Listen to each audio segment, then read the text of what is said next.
ನಿನ್ನಿಂದ ಇವತ್ತು ರಾಜ್ಯದ ಕಾಂಗ್ರೆಸ್ ಮತ್ತು ರಾಜ್ಯದ ಸರ್ಕಾರ ಅವಮಾನಭರಿತವಾಗಿದೆ. ಗೆಲ್ಲೋದು ಇಲ್ಲ. ಆವಾಗ ನಿನ್ನ ಎಲ್ಲ ಅಕ್ರಮಗಳು ಬಯಲಿಗೆ ಬರ್ತವೆ.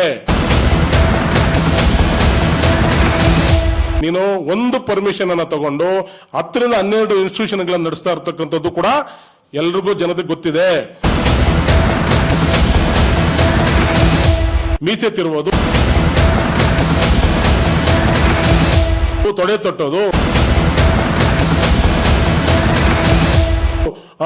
ನೀನ್ ಬಾ ನೋಡ್ಕೊಳ್ತೀನಿ ಅನ್ನುವಂತ ಒಂದು ಧಮಕಿ ಹಾಕೋ ರೀತಿಯಲ್ಲಿ ಒಬ್ಬ ರಾಜ್ಯದ ಮಾಜಿ ಮುಖ್ಯಮಂತ್ರಿಗಳು 2 ಸತಿ ಮುಖ್ಯಮಂತ್ರಿಗಳಾಗಿದ್ದಂಥವ್ರಿಗೆ, ರಾಜ್ಯದ ಜನತೆಗೆ ಅನೇಕ ಅಭಿವೃದ್ಧಿ ಕಾರ್ಯಕ್ರಮಗಳನ್ನು ಕೊಟ್ಟಂತ ಒಬ್ಬ ಮುಖ್ಯಮಂತ್ರಿಗೆ, ಜನಪ್ರಿಯ ಮಾಜಿ ಮುಖ್ಯಮಂತ್ರಿಗಳಿಗೆ ಅವರ ವಯಸ್ಸಿಗೂ ನೀನು ಬೆಲೆ ಕೊಡದಂಗೆ ನಿನ್ನ ಒಂದು ಪೌರುಷವನ್ನ ತೋರಿಸಿದಲ್ಲ, ಇದರ ವಿರುದ್ಧ ಆಕ್ರೋಶ.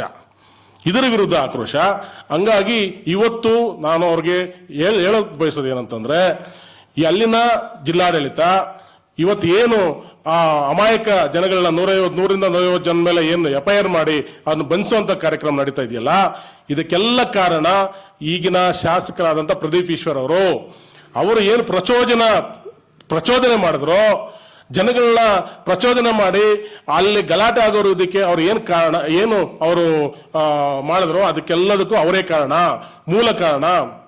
ಆಕ್ಚುಲಿ ಈ ಕೇಸಲ್ಲಿ ಏನು ಸುಮೋಟೋ ಕೇಸ್ ದಾಖಲೆ ಮಾಡಿಕೊಂಡು ಏನು ಮಾಡಿದ್ರು, ಅದರಲ್ಲಿ A1 ಆಗಿ ಪ್ರದೀಪ್ ಈಶ್ವರ್ ಮಾಡಬೇಕಾಗಿತ್ತು. ಅಲ್ಲಿ ಒನ್ ಸೈಡೆಡ್ ನಡೀತಾ ಇದೆ, ರಾಜಕೀಯ ಒತ್ತಡಕ್ಕೆ ಮಣಿದಿದ್ದಾರೆ ಅಲ್ಲಿನ ಜಿಲ್ಲಾಡಳಿತ. ಇದನ್ನ ನಾವು ಖಂಡಿಸ್ತೀವಿ. ಎಲ್ಲೋ ಸಿನಿಮಾ ಡೈಲಾಗ್ಗಳನ್ನ ರಾತ್ರಿ ನೋಡ್ಬಿಟ್ಟು ಬೆಳಗ್ಗೆ ಕಾಫಿ ಮಾಡಿ ಆ ಸಿನಿಮಾ ಡೈಲಾಗ್ ಇಂದ ಉಡ್ದಂತ ಕೂಸು ನೀನು ನಿನಗೆ ಉಳಿಗಾಲ ಇಲ್ಲ, ನಿನಗೆ ಹತ್ರ ಬಂದಿದೆ. ನಿನ್ನ ರಾಜಕೀಯ ಭವಿಷ್ಯ ಒಂದ್ಸತಿ ಶಾಸಕ ಆಗ್ಲಿಕ್ಕೆ ಅಷ್ಟೇ ಲಾಯಕ್ ನೀನು. ಮುಂದಿನ ದಿನಗಳಲ್ಲಿ ಆ ಶಾಸಕ ಸ್ಥಾನಕ್ಕೆ ನೀನು ಯಾವಾಗ ಗೌರವ ಕೊಡ್ಲಿಲ್ವೋ ಅವಾಗ ಅಲ್ಲಿನ ರಾಜ್ಯದ ಜನ ಈಗಾಗಲೇ ತೀರ್ಮಾನ ಮಾಡ್ಕೊಂಡಿದ್ದಾರೆ, ನಿನಗೆ B.Pharm ಸಿಗಲ್ಲ. ನೆಕ್ಸ್ಟ್ ಅಪ್ಪಿತಪ್ಪಿ ಏನಾದ್ರು B.Pharm ಸಿಕ್ಕಿದ್ರೆ ನಿನಗೆ ಡಿಪಾಸಿಟೂ ಸಿಗಲ್ಲ ಅನ್ನೋಂತ ಎಲ್ಲಾನು ಮಾಹಿತಿಗಳು ನಮ್ಮ ಮುಂದೆ ಇದೆ. ನನಗೆ ಬಂದಿರೋ ಮಾಹಿತಿ ಪ್ರಕಾರ, ಬಲ್ಲ ಮೂಲಗಳ ಪ್ರಕಾರ ಬಂದಿರತಕ್ಕಂಥ, ಉನ್ನತ ಮೂಲಗಳು ಬಂದಿರತಕ್ಕಂಥ ಪ್ರಕಾರ ನಿನಗೆ ಮುಂದಿನ ಚುನಾವಣೆಯಲ್ಲಿ ನಿನಗೆ B.Pharm ಕೂಡ ಕೊಡೋದಿಲ್ಲ. ನಿನಗೆ B.Pharm ಕೊಟ್ರೆ ರಾಜ್ಯದ ಕಾಂಗ್ರೆಸ್ ಸರ್ಕಾರಕ್ಕೆ ಅವಮಾನ ಅನ್ನುವಂಥದ್ದು ಎಲ್ರಿಗೂ ಗೊತ್ತಿದೆ. ನಿನ್ನಿಂದ ಇವತ್ತು ರಾಜ್ಯದ ಕಾಂಗ್ರೆಸ್ ಮತ್ತು ರಾಜ್ಯದ ಸರ್ಕಾರ ಅವಮಾನಭರಿತವಾಗಿದೆ. ಗೆಲ್ಲೋದು ಇಲ್ಲ.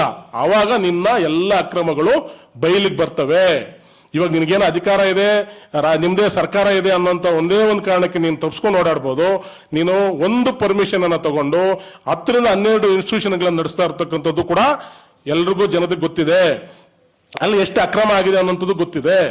ಆ ಅಕ್ರಮಗಳೆಲ್ಲಾನು ಕೂಡ ಇವತ್ತು ಬಯಲಿಗೆ ಬರ್ತದೆ. ನೆನೆ ನಡೀತಾ ಇರ್ತಕ್ಕಂಥ ಸರ್ಕಾರಿ ಕಾರ್ಯಕ್ರಮ, ಅದಕ್ಕೊಂದು ಪ್ರೋಟೋಕಾಲ್ ಇದೆ. ಪ್ರೋಟೋಕಾಲ್ ಅಂತಂದ್ರೆ ಏನ್ ಸರ್? ಶಾಸಕರಿಗೆ ಒಂದು ಅಲ್ಲಿ ಅಧ್ಯಕ್ಷತೆ ಅಂತ ಕೊಡುವಂತ ಒಂದು ಪ್ರೋಟೋಕಾಲ್. ಆದ್ರೆ ಒಂದು ಸರ್ಕಾರಿ ಕಾರ್ಯಕ್ರಮದ ಒಂದು ಪ್ರೋಟೋಕಾಲ್ನ ಅದನ್ನ ನೆಗ್ಲೆಕ್ಟ್ ಮಾಡಿ ನಿನ್ನ ಬೆಂಬಲಿಗರನ್ನ ಒಂದು 10 ರಿಂದ 15 ಜನ ಬೆಂಬಲಿಗರನ್ನ ಯಾವಾಗ ನೀವು ಸ್ಟೇಜ್ ಮೇಲೆ ನೀನು ಹಿಂದೆ ನಿಂತ್ಕೊಳ್ಳೋಕೆ ಕರ್ಕೊಂಡೋದು, ಅಲ್ಲಿ ಪ್ರಾರಂಭ ಆದಂತ ಜಗಳ ಸರ್ ಇದು. ಆಕ್ಚುಲಿ ನೀನು ಕುಮಾರಣ್ಣನ ಬಗ್ಗೆ ಮಾತಾಡಿದ್ದಕ್ಕೆ ಪ್ರಾರಂಭ ಆಗಿದ್ದಲ್ಲ. ಅಲ್ಲಿರತಕ್ಕಂತ ಒಕ್ಕಲಿಗ ಯುವ ಜನ, ನೀನು ಅಲ್ಲಿ ಪ್ರೋಟೋಕಾಲ್ ಪ್ರಕಾರ ನೀನು ಹೋಗು ಸ್ಟೇಜ್ ಮೇಲೆ, ನಿನ್ನ ಬೆಂಬಲಿಗರನ್ನು ವಾಪಸ್ ಕಳಿಸು, ಇಲ್ಲ ಅಂತಂದ್ರೆ ನಾವು ಕೂಡ ಸ್ಟೇಜ್ ಮೇಲೆ ಬರ್ತೀವಿ ಅಂತ ಅಲ್ಲಿ ಪ್ರಾರಂಭ ಆಗಿದ್ದು. ಸರ್, ನೀವು ಶಾಸಕರು 4 ಜನಕ್ಕೆ ಬುದ್ಧಿ ಹೇಳೋಂಥವ್ರು, ನೀವೇನೇ ಪ್ರೋಟೋಕಾಲ್ ಅನ್ನ ಉಲ್ಲಂಘನೆ ಮಾಡಿದ್ರೆ ಜನ ಯಾಕೆ ಸರ್ ರುಚಿಗಳಲ್ಲ? ಎಲ್ರಿಗೂ ಆಸೆ ಇರುತ್ತೆ ಸರ್ ಸ್ಟೇಜ್ ಮೇಲೆ ಹೋಗ್ಬೇಕು ಅನ್ನೋಂಥದ್ದು. ನಿನ್ನ ಬೆಂಬಲಿಗರನ್ನ ಒಂದು 10 ಜನ ಕರ್ಕೊಂಡೋಗಿ ಸ್ಟೇಜ್ ಮೇಲೆ ನಿಂತ್ಕೊಂಡ್ರೆ ಬೇರೆಯವ್ರಿಗೂ ಅವ್ರಿಗೂ ಆಸೆ ಇರುತ್ತೆ. ಅಲ್ಲಿ ಯಾಕೆ ಗಲಾಟೆ ಪ್ರಾರಂಭ ಆಯ್ತು ಅಂತಂದ್ರೆ, ಇವರು ಹಾಲಿಂದ ಆಚೆ ಬಂದ್ಮೇಲೆ ಇವರ ಒಂದು ಪಟಾಲಮ್ಮನ ಒಂದು 10 ಜನ 20 ಜನ ಸೇರ್ಕೊಂಡು ಕಾರಲ್ಲಿ ಓಪನ್ ಆಗಿ ಇಡೀ ಪಬ್ಲಿಕ್ ಅನ್ನ ಪ್ರವೋಕ್ ಮಾಡೋ ರೀತಿಯಲ್ಲಿ ಮೀಸೆ ತಿರುವುದು, ಚಾಲೆಂಜ್ ಮಾಡೋದು, ತೊಡೆ ತಟ್ಟೋದು, ಕೂದಲು ಕೂಡ ಕಿತ್ಕೊಳ್ಳೋಕ್ಕಾಗಲ್ಲ ಅನ್ನೋಂತ ಈ ಒಂದು ಏನು ಜನಗಳನ್ನ ರುಚಿಗೇಳಿಸುವಂತ ರೀತಿಯಲ್ಲಿ ಭಾಷಣ ಮಾಡಿರ್ತಕ್ಕಂಥ ಕೂಡ ಸಮಾಜಘಾತಕ ಕೆಲಸ. ನಾವು ಜಿಲ್ಲಾಡಳಿತಕ್ಕೆ ಆಗ್ರಹ ಮಾಡೋದೇನಂತಂದ್ರೆ, ಈ ಸಮಾಜಘಾತಕ ಕೆಲಸ ಮಾಡಿರೋಕ್ಕಂತ ಪ್ರದೀಪ್ ಈಶ್ವರ್, ಶಾಸಕರಾದ ಪ್ರದೀಪ್ ಈಶ್ವರ್ ಮೇಲೂ ಕೂಡ ನೀವು ಕೇಸ್ ಹಾಕಬೇಕು. ಅವ್ರನ್ನೂ ಕೂಡ ನೀವು FIR ಬುಕ್ ಮಾಡಬೇಕು. ಅವ್ರ ಮೇಲೂ ಕೂಡ ನೀವು A1 ಅಪರಾಧಿ ಮಾಡಬೇಕು. ಇದು ನಾವು ಆಗ್ರಹ ಮಾಡ್ತಾ ಇರ್ತಕ್ಕಂಥದ್ದು. ನಮಸ್ತೆ ಎಲ್ಲ ನನ್ನ ಪ್ರೀತಿಯ ಕನ್ನಡಾಭಿಮಾನಿಗಳಿಗೆ, ಕಲಾಭಿಮಾನಿಗಳಿಗೆ ನಿಮ್ಮ ಪ್ರೀತಿಯ ಶಿವಾರ ಉಮೇಶ್ ಮಾಡೋ ನಮಸ್ಕಾರಗಳು. ಕೋಲಾರದ ಸಮಸ್ತ ಬಂಧುಗಳು, ಕರ್ನಾಟಕದ ಎಲ್ಲ ಕಲಾಭಿಮಾನಿಗಳು, ಕನ್ನಡಾಭಿಮಾನಿಗಳು ಈ ಐಡಿಯಾ ನ್ಯೂಸ್ ಚಾನಲ್ನ ಸಬ್ಸ್ಕ್ರೈಬ್ ಮಾಡ್ಕೊಳ್ಳಿ, ಬೆಂಬಲಿಸಿ, ಆಶೀರ್ವದಿಸಿ, ಆನಂದಿಸಿ, ವಿವೇಚಿಸಿ, ವಿಚಾರಿಸಿ. ಐಡಿಯಾ ನ್ಯೂಸ್ ಚಾನಲ್ಗೆ ತಾವೆಲ್ಲರೂ ಕೂಡ ಚಂದರಾಜ್. ಧನ್ಯವಾದಗಳು.